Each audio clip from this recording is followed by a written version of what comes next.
அது சாயந்தரம் நேரம். பல்ராம் வயலை விட்டு வந்துகிட்டு இருந்தாரு. ரொம்ப சோர்ந்து போயிருந்தாரு. அவருடைய மனைவி ராதா அடுப்பு கிட்ட உட்கார்ந்திருந்தா. அப்புறம் அவங்களுடைய 10 வயசு பொண்ணு பிந்தியா பக்கத்துல தான் விளையாடிட்டு இருந்தா.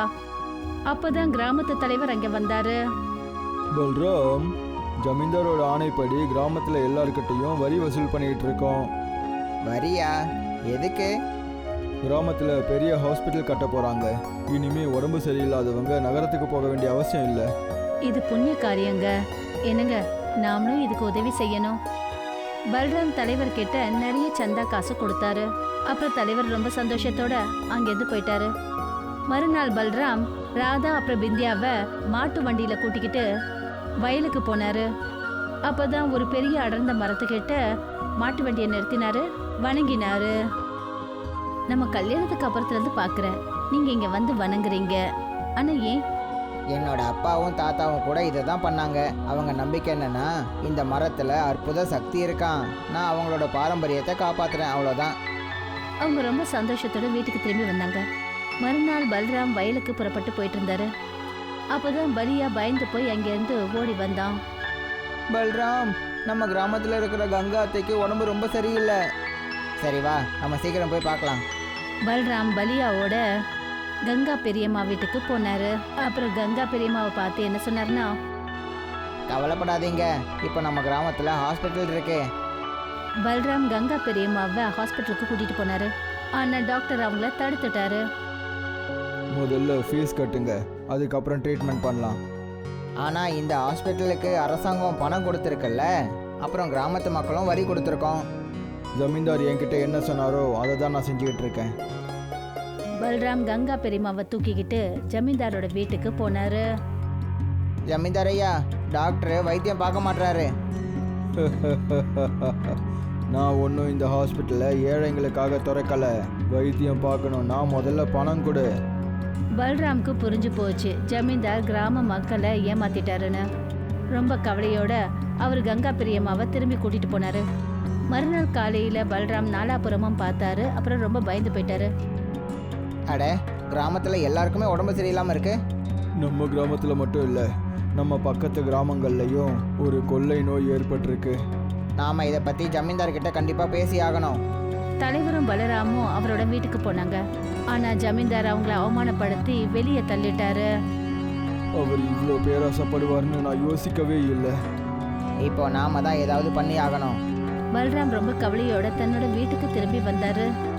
உள்ள போனதும் அவரோட மனைவி ராதா ரொம்ப பயந்து போய் அவர்கிட்ட வந்தாங்க. பிந்தியா படுக்கையில படுத்துக்கிட்டு பயங்கரமா இரும்பிக்கிட்டு இருந்தா. நீங்க வந்துட்டீங்களா?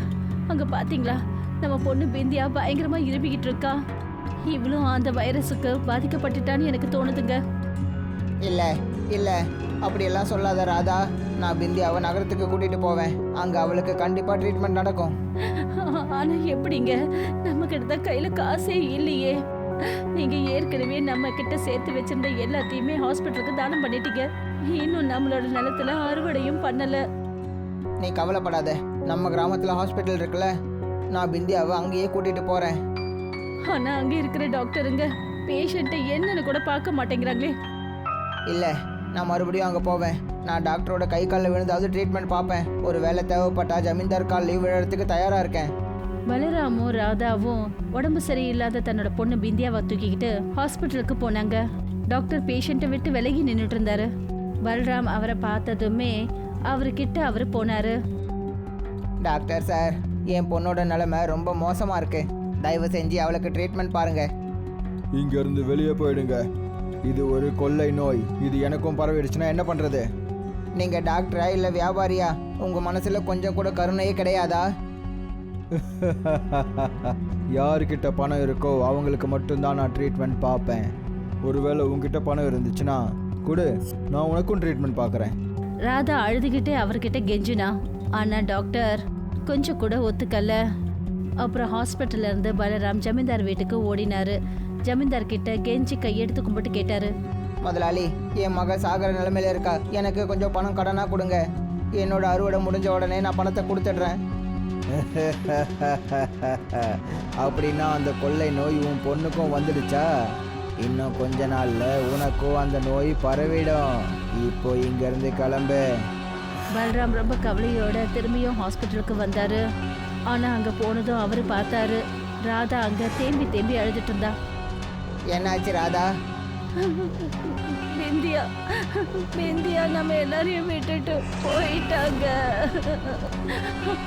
அவளுக்கு சரியான நேரத்துல மட்டும் வைத்தியம் பார்த்திருந்தா நிச்சயமா அவளை காப்பாத்தி இருக்கலாங்க. பல்ராமோட தலையில பெரிய இடி விழுந்த மாதிரி ஆயிடுச்சு. அவர் பயங்கரமா அழ ஆரம்பிச்சாரு. அப்புறம் மனபாரத்தோட பிந்தியாவுக்கு இறுதிச் சடங்கை செஞ்சு முடிச்சாரு. மறுநாள் அவர் ராதா கிட்ட என்ன சொன்னார்னா, இனிமே நாம இந்த கிராமத்தில் இருக்க வேண்டாம். இங்க இருக்கிறதுக்கு எனக்கு விருப்பமே இல்லை. பல்ராமும் ராதாவும் அவங்க மாட்டு வண்டியை எடுத்துக்கிட்டு அந்த கிராமத்தை விட்டே போனாங்க. போற வழியில பல்ராம் அரச மரத்துக்கு அடியில மாட்டு வண்டியை நிறுத்தினாரு. அவர் அழுதுகிட்டே அந்த மரத்தை வணங்கினாரு. அப்பதான் ஒரு சாது அங்க தோன்றினாரு. பல்ராம், உன்னோட கண்கள்ல ஏன் கண்ணீர் வருது? பல்ராம் சாது கிட்ட நடந்த அத்தனை வேதனை கதைகளையும் சொன்னாரு. சாதுவும் ரொம்ப அமைதியா அதை கேட்டுக்கிட்டாரு. இந்த கொள்ளை நோயால உன்னோட பொண்ணு மட்டும் கிடையாது, இன்னும் நிறைய பேர் இறந்துட்டாங்க. நீ இங்கிருந்து ஓடி போகக்கூடாது. அதுக்கு பதிலாக மக்களுக்கு நீ உதவி பண்ணணும். ஒருவேளை என்னால் முடிஞ்சா நான் கண்டிப்பாக பண்ணுவேனே. ஆனால் என்னால் என் மகளுக்கே உதவி செய்ய முடியலை. அப்புறம் மற்றவங்களுக்கு எப்படி என்னால் உதவ முடியும்? சாது சிரிச்சாரு. அப்புறம் மர்மமான முறையில் என்ன சொன்னாருன்னா, இதுக்கப்புறம் நடக்க போகிற அற்புதங்களை நீ பார்ப்பல்ல, அது உன்னோட கற்பனைகளுக்கு அப்பாற்பட்டதாக இருக்கும். இப்படி சொன்னதும் மாட்டு வண்டியில ஒரு பெரிய வெடிப்பு சத்தம் கேட்டுச்சு. பல்ராமும் ராதாவும் அதிர்ச்சி அடைஞ்சு பார்த்தாங்க. அவங்களுடைய மாட்டு வண்டி ஒரு தெய்வீக ஹாஸ்பிட்டலா மாறிடுச்சு. அவங்களுக்கு நாலாப்புறமும் நவீன உபகரணங்கள் அப்புறம் டாக்டர்ஸ் நின்றுட்டு இருந்தாங்க. பல்ராமும் ராதாவும் அந்த ஹாஸ்பிட்டலுக்குள்ள நுழைஞ்சாங்க. அப்புறம் எல்லாத்தையும் ரொம்ப ஆச்சரியமா பார்த்தாங்க. இது எப்படி நடந்துச்சு? நீங்கள் யாரு? நான் ஒரு மாயாவி சாது. பல வருஷங்களா இந்த மரத்தில் தான் வாழ்ந்துக்கிட்டு இருக்கேன். அந்த மரத்தை தான் நீயும் உன்னோட முன்னோர்களும் வணங்கிக்கிட்டு இருந்தீங்க. அதுதான் நான் வாழ்கிற இடம். உன்னோட சுயநல இல்லாத சேவை அப்புறம் உண்மையான மனசை பார்த்து நான் உனக்கு இந்த அற்புதமான சக்தியை கொடுத்துருக்கேன். இந்த ஹாஸ்பிட்டல் இனி உன்னோடது. இனிமே உன்னோட இந்த மாட்டு வண்டி சாதாரண மாட்டு வண்டி கிடையாது. இது பறக்கவும் செய்யும். உன்னோட கடமை என்னன்னா தேவைப்படுறவங்களுக்கு மருத்துவம் போய் சேரணும். சாது இதை சொல்லிட்டு மறைஞ்சிட்டாரு. பல்ராம் அந்த மாட்டு வண்டியில உட்காந்தாரு. அந்த மாட்டு வண்டியை பார்த்து அவர் பறக்கணும்னு சொன்ன உடனே மாட்டு வண்டி வானத்துல பறக்க ஆரம்பிச்சது. கிராமமே ஒரே குழப்பம் அடைஞ்சு போயிருந்தது. ஒரு குடிசைக்குள்ள உடல்நலம் சரியில்லாத ஒரு குழந்தை இரும்பிக்கிட்டு இருந்தது. ஐயோ கடவுளே, என் பிள்ளைக்கு ரொம்ப உடம்பு சரியில்லாம போயிடுச்சே. யாராவது ஏதாவது பண்ண முடியுமா? இந்த கிராமத்துல யாரும் உதவி செய்ய மாட்டாங்க. நம்மளோட கஷ்டமும் யார் கண்ணுக்கும் தெரிய மாட்டேங்குது. அப்பதான் மாட்டு வண்டியில இருந்து ராதாவும் பல்ராமும் இறங்கினாங்க. பயப்படாதீங்க தங்கச்சி, நாங்க உங்களுக்கு உதவி செய்ய தான் வந்திருக்கோம். மாட்டு வண்டியோட கதவு திறந்தது. உள்ள இருக்கிற காட்சியே மாறிடுச்சு. உள்ள ஒரு பெரிய ஹாஸ்பிட்டலே தெரிஞ்சது. வெள்ளை உடையில டாக்டர்ஸ் ரெடியா நின்றுட்டு இருந்தாங்க. அலமாரியில மாத்திரைகள்லாம் இருந்தது. இது இது எப்படி சாத்தியமாகும்? அற்புதத்தோட முக்கியமான விஷயம் நம்பிக்கை தான். சீக்கிரம் வாங்க, உங்க மகனை உள்ள கூட்டிட்டு வாங்க. அம்மா அப்பா ரொம்ப பயந்தபடி உடம்பு சரியில்லாத தன்னுடைய குழந்தைய பலராம் கூட மாட்டு வண்டி ஹாஸ்பிட்டலுக்குள்ள கூட்டிட்டு போனாங்க. பயப்படாதீங்க, இப்போ பையனுக்கு எந்த ஆபத்தும் இல்லை. நாம சரியான நேரத்துல அவனுக்கு வைத்தியம் பார்த்துட்டோம். மாட்டு வண்டி மறுபடியும் பறக்க ஆரம்பிச்சது. ஒரு புது ஒளியோட, ஒரு புது நம்பிக்கையோட. அடுத்ததா உதவி தேவைப்படுறவங்களுக்கு உதவி செய்ய போறாங்க. சில நாட்களுக்கு அப்புறம் ஜமீன்தாரோட மாளிகைக்குள்ளர பெரிய குழப்பத்தோட சூழல் இருந்தது. ஜமீன்தாரோட பொண்ணு கௌரி பயங்கரமான ஜுரத்தால துடிச்சுக்கிட்டு இருந்தா. வைத்தியரும் டாக்டரும் நின்றுட்டு இருந்தாங்க. ஆனா அவங்களால எதுவுமே பண்ண முடியல. டாக்டர், ஏதாவது பண்ணுங்க, என் பொண்ணு சாகர நிலைமையில இருக்கா. என்ன மன்னிச்சிருங்க ஜமீன்தார் ஐயா, உங்க ஹாஸ்பிட்டல்ல இந்த வியாதிக்கு தீர்வே கிடையாது. என்னால் எவ்வளோ முடியுமோ செஞ்சுட்டேன். இனிமே ஏதாவது அதிசயம் நடந்தாதான் உங்க பொண்ணு பழைப்பா. அப்பதான் பலராமோட மாய மாட்டு வண்டி காத்துல பெரிய ஒளியோட வீட்டோட வாசல்ல வந்து நின்னுச்சு. பல்ராம் கௌரிய தூக்கிக்கிட்டு மாட்டு வண்டி ஹாஸ்பிட்டலுக்குள்ள கூட்டிட்டு போனாரு. கொஞ்ச நேரத்துல கௌரிக்கு சுயநினைவு திரும்பிச்சு. பல்ராம், நான் உன்னை அவமானப்படுத்தினேன், உன்னோட மகளையே சாகடிச்சிட்டேன். ஆனா நீ என்னோட பொண்ணை காப்பாத்தி இருக்க, என்ன மன்னிச்சிடு. ஜமீன்தார் ஐயா, மனிதநேயம் தான் பெரிய தர்மம். நாம் எல்லாரும் ஒருத்தர் ஒருத்தர் உதவி செஞ்சுக்க தான் பிறந்திருக்கோம். ஜமீன்தார் தேம்பி தேம்பி அழ ஆரம்பிச்சாரு. பல்ராமோட மாட்டு வண்டி மறுபடியும் பறந்தது.